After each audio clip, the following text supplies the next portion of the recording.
Mr. Chairman, I want to rise in opposition to a previous amendment, the GOSAR amendment program, and transfer it to the to rural development. But I'm also was going to rise in opposition to the gentleman from Georgia's amendment, which also goes after Food for Peace. You know, and I'm glad he's withdrawing it. But I find it astonishing that there are so many on the other side that are attacking programs that I think are so vital to our national security. But Mr. Gosar's amendment would tell farmers that we will take away from them $1 billion in U.S. purchases of their crops so that we can borrow money in the form of loans for other purposes. That's essentially what he's proposing. Does that make sense to anyone?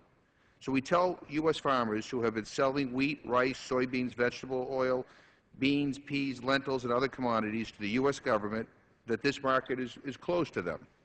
So long, goodbye, go borrow money, go into debt, take out a loan to develop the rural economy. Now, Mr. Chairman, I support the Rural Development Program, and I obviously support the Food for Peace program. Both of them directly benefit American farmers. Mr. Gosar himself said Food for Peace, Title II, PL 480, merits support. Well, let's talk about why. It supports U.S. farmers, millers, freight rail, truck, and shipping. Food aid provided by USAID is a life-saving measure for 11 to 16 million vulnerable people overseas. Our largest emergency food aid program, including Darfur in southern Sudan, Afghanistan, Pakistan, Haiti, and Ethiopia.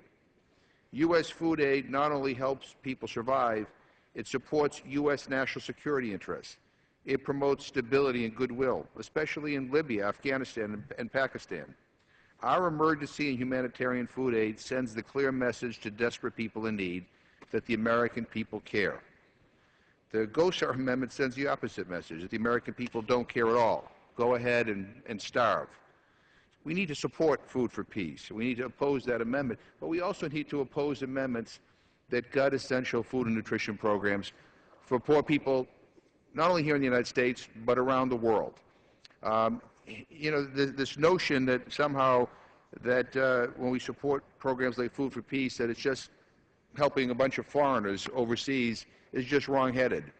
It is American farmers that produce much of the food that goes to support the hungry around the world. It is American farmers that are so important in our battle against terrorism, because quite frankly, I think these programs, as Secretary Gates has said, do more to enhance our national security than anything else. I urge my colleagues who are coming to the floor with amendments to gut these programs to stop it.